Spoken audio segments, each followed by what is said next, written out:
Hello, everybody. This is Nick Newman with the Conscienticon, where we share practical, spiritual, occult wisdom. All right, so this video is sponsored by my friend Sean Don, who is a patron, and basically wanted this episode to be about how to make money. Sean Don, that's a great question.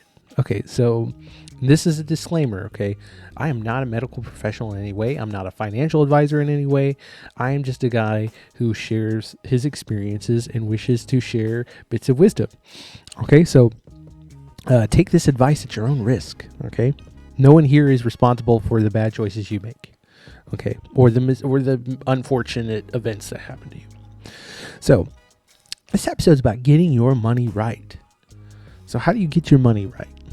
It's not easy, all right? It's going to take transforming yourself, this, in order to transmute, okay? But there are some things I'm going to show you guys. I'm going to go through. If you stay till the end, I will show you one of the many ways that I make money, okay? And it trickles in. You know what I mean? The more eyes you can get on content, the more your streams of income will flow to you. It trickles in. But I'll teach you maybe one or two. I might be generous today and give you guys two different ways to make some money. And I'll share with you my upcoming ideas of making money, okay? One things I'm going to implement. So stay to the end and you'll get super value, because I'm not like these other fucking losers on YouTube that are like, how to get your money right, manifest high energy thoughts. Like, no. This is a science, okay? And it's a kung fu, because it's really a science and an art. Okay, I'm going to show you what I do, okay? So stay till the end. So this is the first kung fu lesson, all right? Comes from Grandpa Kiyosaki. Grandpa Kiyosaki. He teaches us about assets and liabilities. Robert Kiyosaki wrote a book called Rich Dad, Poor Dad. And basically the book summed up is assets and liabilities. Okay, when you understand these things, you are level 1 money maker. You are level 1G, okay? Level 1 money maker understands what an asset is. An asset is something that puts money into a bank account or in your pocket over time. There's many different forms of assets. One such form is a trade, where you can trade your time for money. That's what you do when you go to work. I still work a 40-hour week job. And that's where I trade my time for money. And then you can also trade your knowledge and skills for money. So that's like putting up videos or teaching somebody how to do something or writing books. And then that turns into a pocket of time that infinitely trickles you in money. That's one asset. So there's several different forms of it. And then there's just the hustle, where it's like, I trade a thing to you for another thing. That's the hustle. Okay. The thing about the hustle is it's a limited asset. You take a little bit of money and then basically multiply the money. But it's not a steady income stream, but it still is an asset. So for example, if you have a collection of junk that's valuable, technically it's an asset because you can flip it, okay? And how quickly you can turn that thing into money is called liquidity. It's how liquid it is. So that's another one. You put that in your financial cookbook in your brain, okay? Liquidity. It's how quickly something can be churned into money. So liabilities are anything that takes away from your pocket or your account every month. Food is a liability. You got to pay to eat. That's predictable. Everyone has that liability, right? Unless their parents are feeding them. And then they've taken on the liability.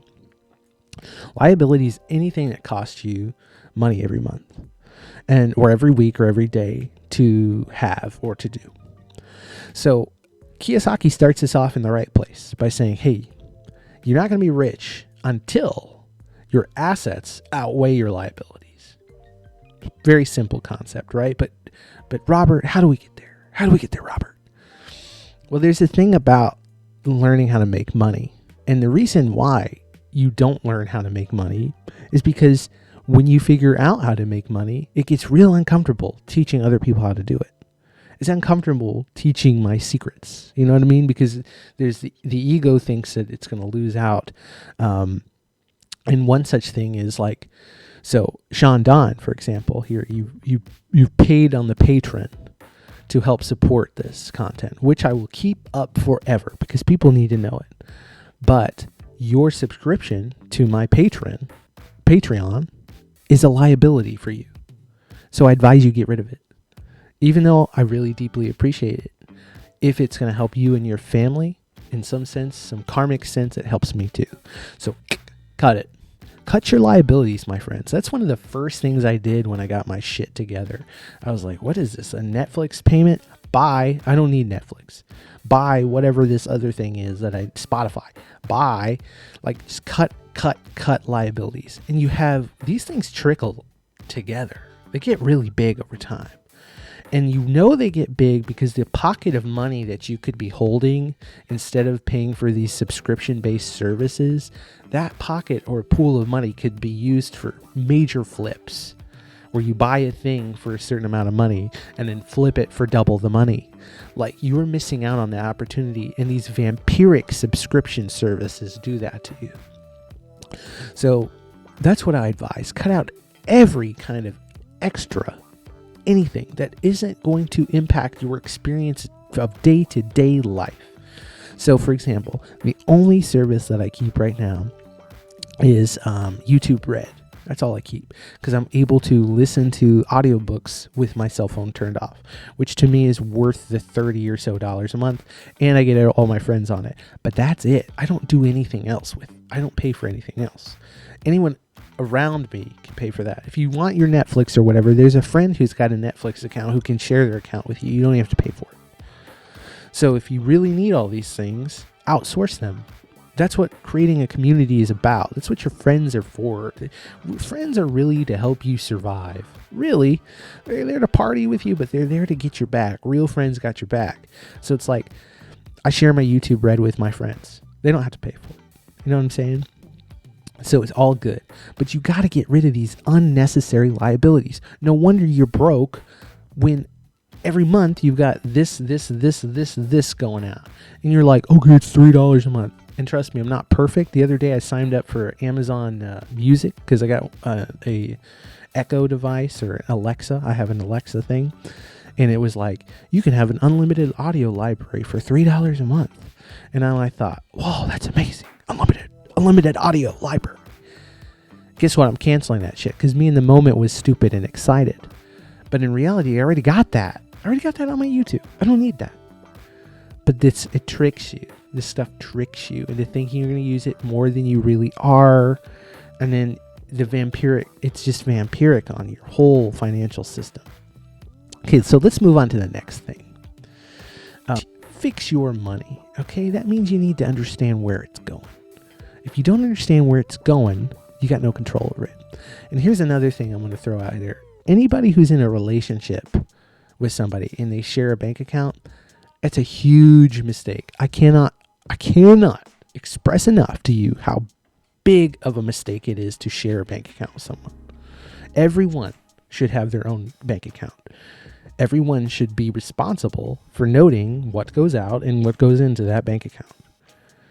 Even if you're married, it's a joke to me because two people have different interests, different trajectories in life, and all you're doing is ruining your ability to focus where your pool of money goes. It's ridiculous. It's ignorant. It's dumb. Don't do it. If you're in a relationship with somebody right now and you're sharing a bank account, the first thing I want you to do is go out and get a bank account. By the way, like I said, I'm still not a financial advisor, so do take this advice at your own risk. But I do advise that you do go get your own account so you can understand where your money's going in and out. I shared a bank account with my wife forever, and I could never get any fucking traction then because I'm like, oh, I can't spend this money because she's probably got plans for this and blah, blah, blah, blah, blah. Or I would, and I'd be like, I hope we can swing it because I don't know what's going on her end. That's awful. Uncertainty kills you. Get rid of the uncertainty. Know who pays what, when, and where. And see if you write out the list of liabilities that you have, right? Let's write out the list of liabilities you had. One such example here is I had a car that it was a like 2016 Ford Focus, I think. And this sucker, it was new at the time when I bought it. And the thing cost me altogether was $700 a month to keep the damn thing. That was the car payments and the insurance on top of it. $700 a month. And I thought about that because it was hurting me. I was like, I can't barely eat because my car is too nice. And I thought about that for a long time. And eventually I just knuckled down. I said, fuck it. This thing's got to go. It's killing me. I don't care if I have to walk. It's got to go. And so, I sold it to the dealership, got rid of all the debt that I had behind the damn thing. No longer required the insurance, which was high for the damn thing. And then I got a beater car for like $1,000. It was $1,000. I owned it outright, and the insurance on the damn thing was like $100 a month. So $1,100 basically to set up a future where I only spent $100 a month to keep it. That's next level. I basically gave myself a raise by getting rid of a car. Way more than a raise. I upped my income by 25%. So you got to ask yourself, what are these luxuries in my life? And Marcus Aurelius, first principles thinking, what do? The same thing. The car that I got for $1,000 got me back and forth to work just as well as the other one did. I didn't look fly. I didn't look cool. It was, it was a shitty Ford Taurus. But I was balling because I had given myself a 25% raise. You can do that kind of stuff. You have to audit your life and get real serious about, like, do I want to struggle, hide the fact that I'm struggling so hard financially right now by having all this excess shit and projecting that I got my shit together? Or do I just want to bite the bullet and just limit the shit I have around me to the point where it's no longer choking me? And then you start to see real wealth, because real wealth is how little you need. It's not about how much you need. It's about how little you need. The wealthiest person in the world is a person who needs nothing, right? Money will get you to a point where you eventually don't need anything, but there's a gap between that and that. And the coolest thing you can think about is, like, you gotta have like a Spartan mindset, a Gogi Spartan mindset, where you're like, I don't need this shit. Okay, like I said, when I got rid of my car, I was like, I'd rather fucking walk than give this dealership $500 a month. Fuck them. That's where you got to get at. You got to get to where it's like, how am I getting $500 a month? That's the click of the mindset. So remove unnecessary luxury from your life. Another big problem I had was coffee. I love coffee. In fact, I'll be starting a coffee shop in the near future. That's one of my long-term goals, because I love coffee so much. And I was one of those people that spent $6, $7 on coffee a day. And not only that, I spent a lot of money on energy drinks. $3 cans of energy drinks 4 times a day. Damn. If you can afford that, you're rich. Really. You really are rich, because that's a hell of a luxury. But I couldn't do anything because that's where my resources went. And money is like energy. People say money is an illusion. It is an illusion. Just like our reality is an illusion, okay? So you want to keep arguing that all this stuff is an illusion. Eventually you can just become a vegetable that sits and does nothing. Or we can just say, okay, this is the illusion. How do we manipulate the illusion? So money flows like energy. It is an illusory version of energy. It's time. It's time manifested. And of course, we can't turn it back into big time, but in some sense you can, because if you have enough money, you can pay people to use their time for you, for your purpose.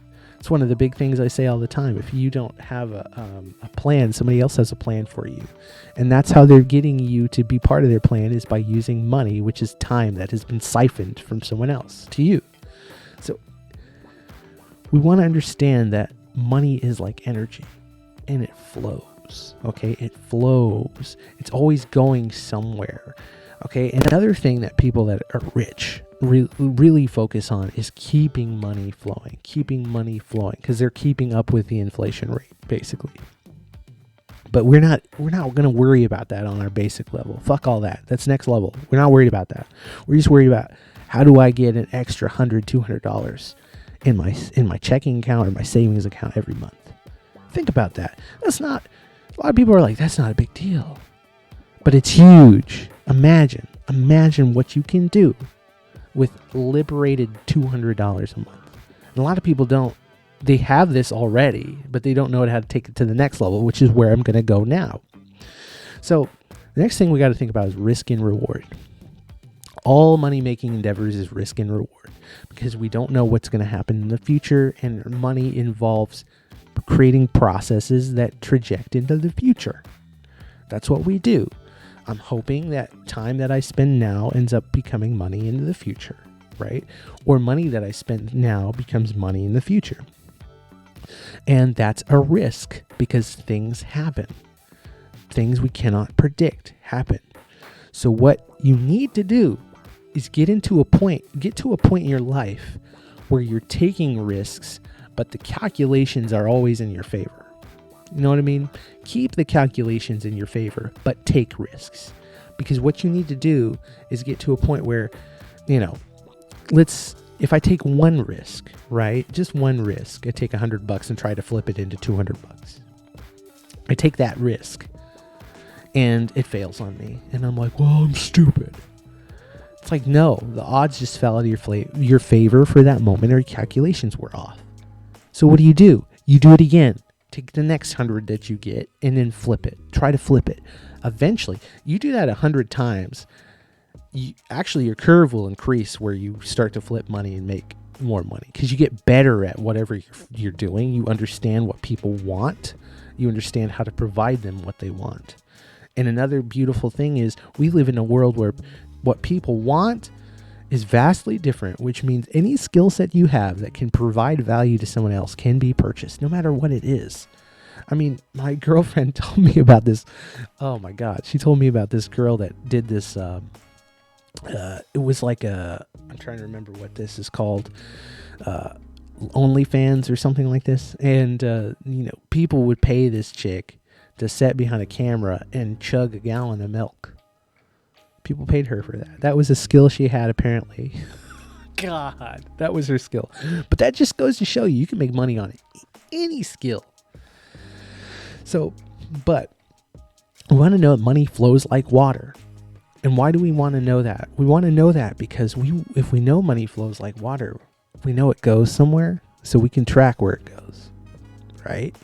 So that means, for example, and then here's the first concrete example of how I made money back earlier on. Still make money on this today. Not much, but when I first did it, I made a lot of money on it. So I thought about that. I thought about my skills that I had. And I liked playing video games a lot during my early days of trying to hustle. And I like to write, and I like to learn, and I like to write how-tos. And so I wrote a book on Elder Scrolls, the game Elder Scrolls, Skyrim or whatever. And but it's Elder Scrolls Online. So I wrote this book, and what it was how to level up quickly in Elder Scrolls. I had my nephew play Elder Scrolls, and I said, okay, write me a list of what levels this happens at, this happens at, this happens at, and then just tell me what's up. And he did. He noted it out, played the game. I bought the game for him so he could play it. And then he wrote the list out, and then I wrote a book, and I posted that book on Amazon as a PDF. So people can download it, and they still download it to this day. It's how to level up quickly in Elder Scrolls Online. And what was cool about it, I wrote it as an unofficial guide. So I'm not associated with Bethesda or whatever runs them. It's just your average Joe's guide, a fan guide to how to level up, right? Because I don't want to infringe on their copyright. So I posted that sucker up, but I posted it during the time that the Elder Scrolls boom was huge. Everybody was playing Elder Scrolls. Right now, at the time of this, Elden Ring is the big thing. So y'all can do that. That's one thing. If you're really into video games, write a book on Elden Ring and post that sucker on Amazon, and you will watch. As long as it answers the needs of the players, which the needs of the players are like how to level up, how to get this armor, how to grind, blah, blah, blah, blah, blah. You can make that, post that sucker on Amazon, and you will flip it. You will make crazy money. Because I remember they cut us a check back in the day. It was like $200, $300 just for that little book that took me maybe 2 or 3 hours to write. Solid. That's an example. So we knew the money was flowing. Where did we know the money was flowing? We knew the money was flowing to Bethesda because of Elder Scrolls. This is what everybody's into. This is where money is being traded. So how do you get into that? It's like a river with fish flowing through it. How do you get your rod in there? Boop. My little book was my fishing rod. Pull it out. And it makes money to this day. I sell $1. It's $1 a copy. And it is legitimate. It does actually teach you how to level up quickly. I'm sure it's outdated by now, which is why I'm saying it's a limited thing. But that's one of the first ways I did it. And I just did this with a bunch of books. I have a bunch of books on Amazon. That's how I did it. So we want to try to monetize our skills. This is another good example here. Monetize our skills. So it's like at that time, I was like, what are we good at? We know video games. We'll write a book on video games. That's what we'll do. But my real skill was researching, learning about spirituality, Zen. Those are my skills. I'm the king. I'm king of chill. Okay, I don't freak out hardly ever.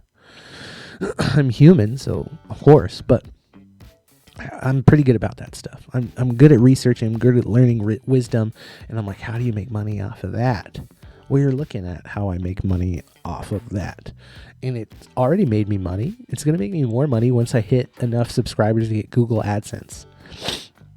So it just keeps the skills that you have. You got to identify what skills you have, build those skills, and then figure out a way to monetize that skill. And with the internet, you should have zero problem doing that. And let's say your skill is a trade skill, like building something. It requires your hands and your time to build something. Then you should take it to the next level and say, how do I get this? How do I make more of me? That's what you need to think about it like that. How do I hire hands to help me get these processes done faster? Maybe I can become the brain of this project and get, maybe I don't have to build anything anymore. My people can build stuff for me. This is why the best entry-level jobs, or the best entry-level businesses for people to start, entrepreneurs to start, are service-based industries, like glass cleaning. I know a guy who only cleans glass. That's how he makes money. And he pays his rent and all this shit doing that. That's all he does. He goes from business to business and says, hey, I'm a professional glass cleaner. Here's my card. This much time. I see the surface area of your windows here. I can have that cleaned for you within an hour or 30 minutes.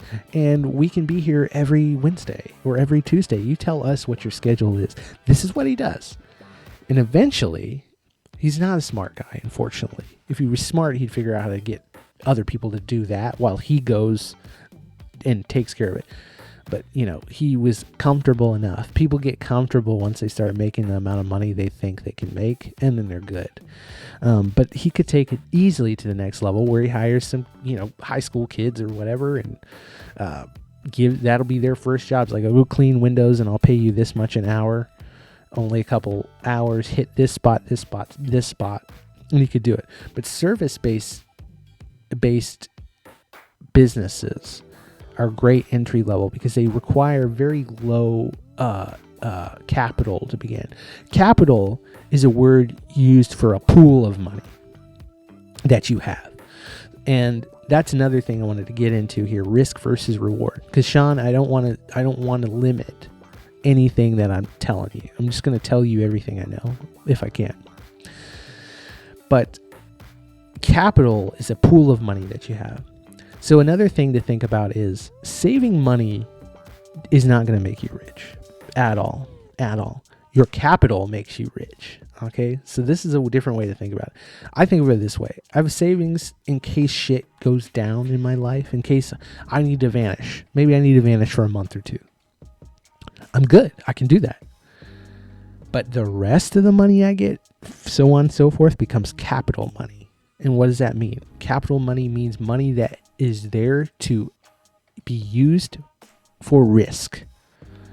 And that's what I'm talking about, where you flip one thing into another thing. You take that money and you put it in an investment, and then that investment pays you dividends back. That's how you use capital. So people get confused when they're like, if you just save this much of your paycheck every month or whatever, then by the end of the end of your lifespan, when you're 60, you'll be a millionaire. It's like, that's not fun. Don't we want to be millionaires now? Or don't we want to be wealthy now? That's another thing to think about. You don't want to just be... People want to be millionaires. Why don't you just want to be comfortable? Can you start with that? Just be comfortable. Get to a place where it's like, I could lose my job and I'm fine. That's a level of power that I wish a lot of people have. Autonomy and freedom. It's like, I don't need you, fuck you, bye. It wouldn't be great to look at your boss and just be like, fuck you, bye. Well, I can do that. And you guys can do that if you get on your grind. But risk and reward, that's what I'm talking about with capital. You've got to be taking risks, and you need to be taking risks as often as you can while you're young, because it's harder to take risks as you get older and your health begins to fail you. It's harder to take risks when you have people around you that depend on your financial stability. However, you need to figure out just how much money you have to risk and risk it. Throw it at your business. Throw it at things that you think are going to make money, and be prepared to lose it all. Let it go. Let it die. Don't hoard it. Don't be a coward and hoard it. Take it and flip it. And that is the way, that is the key to being super rich, by the way. These people who are super rich, they live lifestyles that are rapid lifestyles, fast lifestyles. I listened to Andrew Tate's speech, and I don't agree with everything that dude says, but some of the things he says are gold, and I trust what he says because he doesn't have any lords to basically tell him he can or can't say anything. That's one of the things he says, is like, people that are wealthy trade money rapidly. Where it takes somebody who's, your average Joe has to take time to pool up capital and take that capital and flip it. These people have more capital than they can handle. So all they do for fun is flip. They invest it here. They invest it there. They buy a thing that's going to appreciate in value. Or they buy property, and that property gets them more money that they need that turns into capital that they flip. That's what they do. So your average Joe who's trying to become, next level financially secure should be taking more risks. It means you take that money and you throw it at something that's going to make you more money, or that you think, based on the calculations that you have at the current time, you think it's going to work out well. You think the odds are greater than 50%. I think it's worth trying. Buy. Get ready for that money to die. But when it comes back to you, you might just find a secret to the matrix, basically. You might just find that one thing you needed to take your money to the next level. And then you repeat. That's the thing. You only got to win like once or twice, and you just repeat. And then you'll start rolling in money.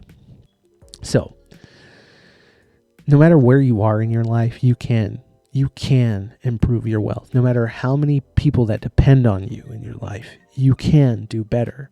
But the trick to doing it is to figure out what you have, what resources you have at the time, at this current time. What do you have? Limit your luxuries as much as possible, just personal luxuries. Don't worry about your family. Let them do whatever. Limit your personal luxuries and take that pocket of money and say, I'm flipping it. I don't care if you only have $20. Maybe you only have $20 of extra money at the end of every month. I don't care. Take that 20 and figure out a way to take that 20 and turn it into 40. Figure it out. You can do it. You have to believe that you can do it, because you can. You just have to, you really have to process this stuff and be willing to let it die. The more you cling to something, the less you have. The more it wants to run away. Money is like this. The more you cling to your money, the less you have. The less risk you take. The more you become a slave. This is Nick Newman with the Conscient Con. If you really like this content, please comment, like, and subscribe. Like I said, if you want to help the growth of the Conscient Con the most, you can become a Patreon. And what's cool about joining the Patreon is that the first $103 tiers patrons will get a video made on any topic that they wish, and it'll be posted on the Conscient Con permanently. So I thank you guys very much. But again, if you can't, if we're removing liabilities, don't become a patron. You know what I mean? Handle your stuff. Eventually you can come back and be a patron when you're balling. All right. Then you can support.